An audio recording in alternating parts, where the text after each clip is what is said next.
Standard function 3, we're still working in analyzing functions, still in learning target 2. Today we're going to work on part B, which is 2 points from a graph.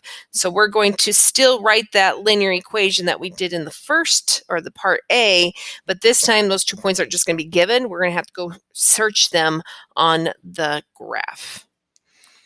So here are the steps. Go ahead and pause the video and write them down, and then we'll use those 5 steps as we solve the next 2 problems. So first of all, step 1, the verb there is to identify. So we're going to have to identify 2 points on the graph, and these 2 points have to be points where the crossing of the line is nice on an, I wouldn't want to call it like a, where the X and Y coordinates or the axes cross, or crossroad, maybe is a good way to say it. So when I look at this, I can see, for example, this point here, 2, 0 nicely crosses. And if I follow it up, and you can go backwards, but I follow it up and quickly I can see that at this point here, 4, 1 also crosses nicely. You know, I could keep going and I see 6, 2 crosses nicely. So you can do whatever 2 points you want. Your slope triangle can be, remember we did slope triangles in previous lessons, can be as big or small, okay? But we're just going to, instead of doing it from a slope triangle, we're going to do it from 2 points. So the 2 points I'm going to pick are 2, 0, and let's go with 6, 2. So identify them, I did. I'm going to write that under step 1 here, 2, 0, and 6, 2. So calculate the slope. So same idea that we've done before. We'll just call this my first, whoops, that's supposed to be a Y.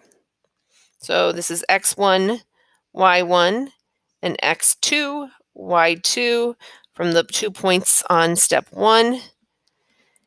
Okay, and then we're going to calculate the slope. So remember, it's y2 minus y1 over x2 minus x1. So your y2 is 2. Your y1 is 0, and I'm going to put that over, or in other words, divide by x2, which is 6, and x1, which is 2. So 2 minus 0 is 2, 6 minus 2 is 4. So we have 2/4, which go ahead and reduce down to 1/2. Now, nice thing about step 3, unlike the last one, we had to solve for the y-intercept. Now, if you can't tell on the graph, because the verb is identify the y-intercept from the graph, if you can't tell from the graph, you are going to have to do the calculations like we did in the previous problems. But since I think we can see, so let's check this out. Here's our line. Actually, we should start from the left. Here's our line, here's our line, here's our line. Our goal is to, where does it cross the y-axis at? And that would be this point right there. So I'm pretty confident that it crosses at 0, -1. Then we're going to write the equation in slope-intercept form.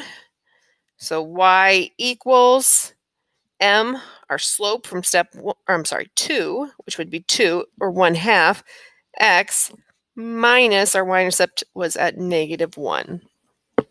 And the last step here is to go ahead and check just to make sure we're mathematically right.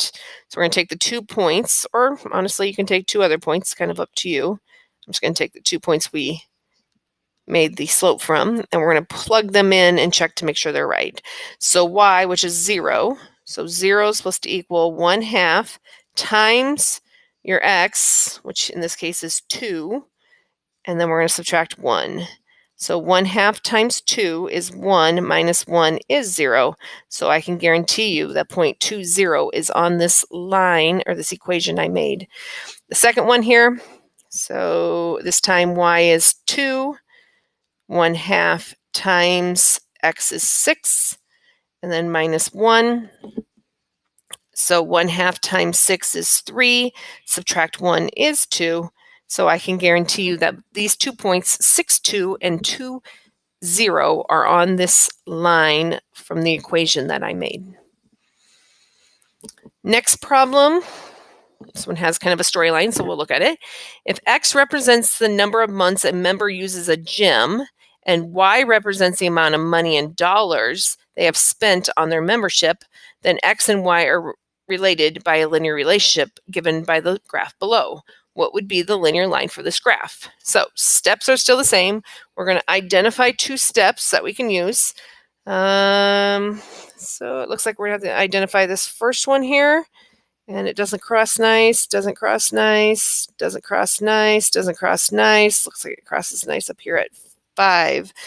So the 2 points that I just marked, this one would be 0, 50. And the other one would be 5 and 150. Okay, so calculate the slope. So we'll call this one our first set. This will be our second set. And again, m equals y2 minus y1 over x2 minus x1. We're going to plug in those beautiful points here. So y2 is 150.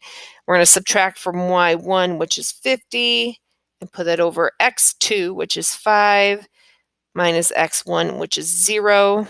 So 150 minus 50 is 100, and 5 minus 0 is 5. So this is the same thing as 20 over 1, or I'll just use 20. Step 3 is to identify, as your verb, the y-intercept. Well, I think we already did that. It's one of the points we picked, so it looks like it is at 0 and 50. And then write our equation. So y equals, our slope from step 2 was 20. We're going to use x because the x and y are variables, which means they vary. And my y-intercept is 50. So we're going to check. So we had 0, 50, and then 5 and 150. So here's my x, here's my y. Plug this in.